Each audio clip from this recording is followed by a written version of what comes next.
OTO92. YouTube family, what up though? As you already know, I am DJ Swavor and this is another episode of Ottoman Box Openings. If you haven't already, go ahead and hit that subscribe button right now and be sure you're following me on all the major social media platforms. Especially give me a follow on my Instagram page. My user handle is the same across all the social media platforms, so it shouldn't be hard to find me and give me a follow. Go to my Instagram page, like my last 3 pictures, check out my Instagram stories, just show me that you're rocking with this Ottoman Box Opening series. On this episode right here, I'm gonna be doing something that I haven't done on any of the previous 70 episodes of this YouTube channel. Your boy did something that I vowed to never do again. I might as well go to my kitchen and get a plate and a fork because I'm about to eat all my words on this episode. On this episode of Ottoman Box Openings, we're gonna be taking a look at the free throw line Air Jordan 3 Retros. Yeah, you didn't hear that incorrectly. We're gonna be looking at a pair of Air Jordans on this Ottoman right here. Just in case y'all didn't know, I'm not really the biggest Air Jordan sneaker fan. The last Jordan that I purchased and had in my collection was the Taxi Jordan 12, which came out in like 2013. And even that sneaker I sold off after like a couple of months of it just sitting in my closet. Now I turned 33 on February 28th. Now the reason I'm telling you my age is because I actually grew up when Michael Jordan was playing in the NBA. The main reason I have a kind of disdain for Jordan sneakers is because most of the colorways that have released over the past few years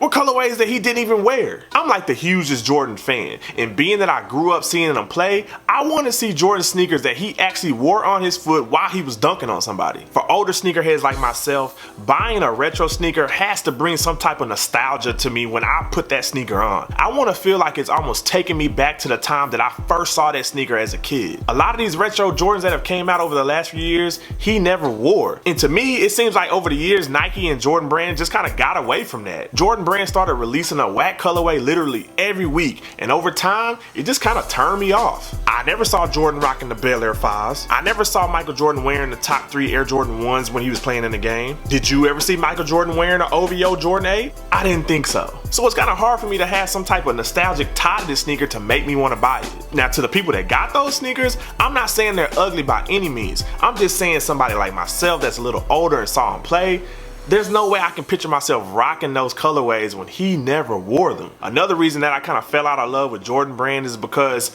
who wants to walk around in the same sneaker that a million other people have? One of the main factors of why I kind of gravitated towards runners was because I knew if I walked in the mall with a runner sneaker on, I wasn't gonna see another 100 people with that same exact sneaker. You really can't say that about a Jordan Brand sneaker. If you go to the mall in a Jordan sneaker, odds are you're gonna see at least 5 people with that same sneaker on. For a person like me that likes individuality, it was hard for me to justify buying a sneaker that I know 20 other people in the place that I'm at are gonna have. Another reason why I haven't bought any Jordan sneakers over the last few years is because when I go to the store and see them sitting on the shelves, the quality on those sneakers sucks ass. For myself, there's no way I can pay $185 to $200 for a sneaker that has garbage materials on it. The leather quality was bad, the suede quality was bad, hell, even the material they used for the Jumpman logo sucked on some of them. I can't justify paying $200 for a sneaker that could possibly fall apart as soon as I put my foot in it. The last reason, which is super important to me as to why I stopped rocking J's over the last few years, is simply because they replaced the Nike Air logo with the Jordan symbol. Now this mainly applies to the older retro Jordan models. The Jordan 3 is by far my favorite Jordan model. When they started replacing that Nike Air logo on the back with that Jordan logo, bruh, I was all the way off that bandwagon. Now I know there were probably reasons behind the scene as to why they went to that Jordan logo and replaced the Nike Air logo. But for somebody like me that grew up seeing that Nike Air logo on Jordan sneakers, when they went to that Jordan logo, bruh, I was all the way pissed. Using that Jordan logo on the back of a Jordan 3 just kind of made the sneaker look generic. I know to most of y'all that might seem a little weird and a little bit petty, but I'm pretty sure there's somebody out there that feels my pain. As soon as I saw the picture to this Jordan 3 Retro and I saw that it had the Nike Air symbol on the back, I was all the way in. I'm hoping that this sneaker is the beginning of a trend of Nike and Jordan Brand kind of going back to their roots and going back to the nostalgic purposes of Jordan Retros. If they start to do that, you might see a lot more Jordan sneakers on this Ottoman Box Opening series. Those are just a few of the reasons why I kind of fell off from the Jordan Brand over the last few years. If you've kind of fallen off from Jordan Brand in the last few years, let me know down in the comment section how you feel about Jordan Brand and what exactly exactly turned you off about them. On the flip side, if you never fallen out of love with Jordan Brand and you buy every damn Jordan that comes out every week, let me know down in the comment section what keeps your wallet open and buying more pairs of Jordan sneakers. I can't wait to read this comment section because I know I'm about to see a wide range of responses. While y'all are writing how y'all feel down in the comment section, let's go ahead and take a look at this dope Jordan 3 Retro.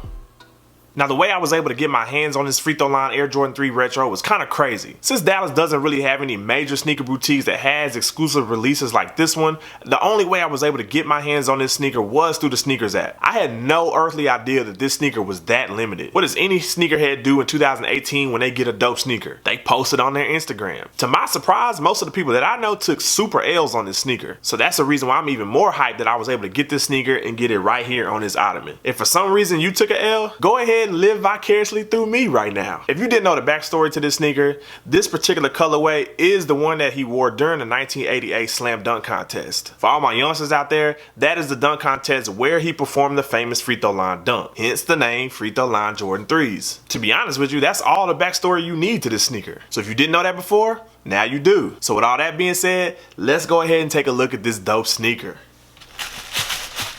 And this is the Free Throw Line Air Jordan 3 Retro. For this to be my first Jordan sneaker in a long time, I'm not even gonna front to y'all. This sneaker is fire. For all the shit I've been talking about Jordan Brand over the last few years, I'm glad this sneaker was the one that was gonna make me eat my words. The first thing that I noticed about this sneaker in hand is that this leather quality is crazy good. One of the main reasons I fell off on Jordan Brand was because the quality of their materials had fallen off big time. The leather on this sneaker is by far one of the best I've seen on a Jordan. The tumble leather used on the upper of this sneaker gives this sneaker that super premium feel. This leather quality reminds me of the shattered backboard ones. That's how good this leather looks on this Air Jordan 3 Retro. Other than the Air Jordan logo, the next major accent to any Air Jordan sneaker is that elephant print that you see on the toe box and the rear portion of the sneaker. Something about that elephant print is so iconic when it comes to a Jordan 3. Even though elephant print has been used on a lot of Air Jordan sneakers,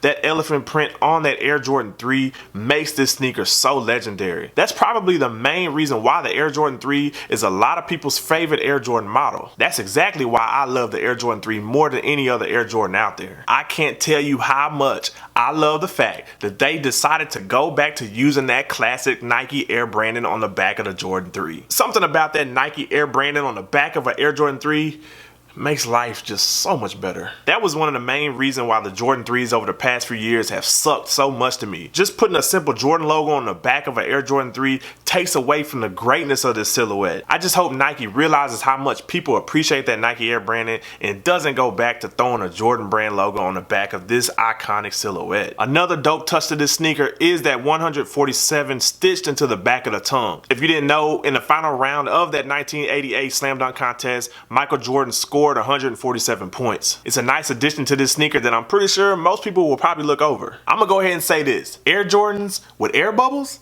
are just better. Most soles on Jordan 3s are normally white or black, depending on the color of the upper for that particular colorway of the Air Jordan 3. I love the fact that they went with an icy midsole,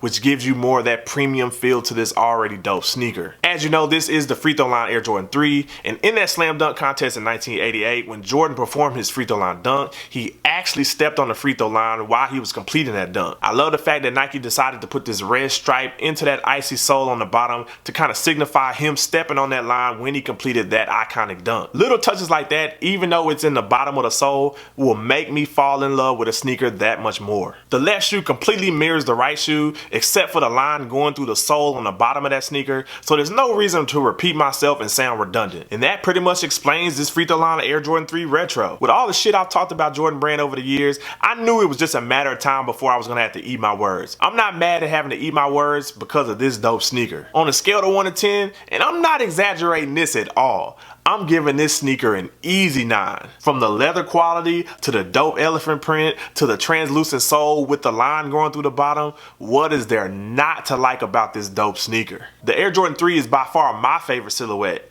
and I'm almost willing to say that this might be one of the dopest Jordan 3s to ever release. Yeah bruh, ever. But of course, I want to know how y'all feel about this sneaker. Let me know down in the comment section what you think about this Air Jordan 3 Retro. Are you liking this sneaker? Are you not liking it? Are you looking to buy a pair on the resale market, but you kind of needed this video to push you over the edge and to push that button to cop? Let me know down in the comment section how you feel about this free throw line Air Jordan 3. This sneaker sold out everywhere on release day, so the only place you're going to be able to get this sneaker is on the resale market. The sneaker retail for $200, but if you're going to get this sneaker on the resale market, you better be ready to pay a nice amount of money. In this size 13, I'm seeing the resale value for this sneaker around $450 to $500. Is this sneaker worth $450 to $500? I don't know, man. But if you got that kind of money laying around, why not get you a pair? I'm pretty sure once you get it in hand, you're gonna have the same feeling that I'm having right now. And this is the free throw line Air Jordan 3 Retro.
These were my first Jordan sneakers in my collection in a long time. But I'm gonna go ahead and tell y'all right now, these Jordans might have started a trend because in the next few videos, you might be seeing a couple more Jordans hitting this Ottoman. If you haven't already, be sure to like my video, hit those thumbs up buttons, and if you haven't already, definitely subscribe. And when you subscribe, be sure to hit that little bell button next to the subscribe button so when I post something on YouTube, you get it first. Once again, I am DJ Swavor. This was another episode of Ottoman Box Openings, and until next time, peace.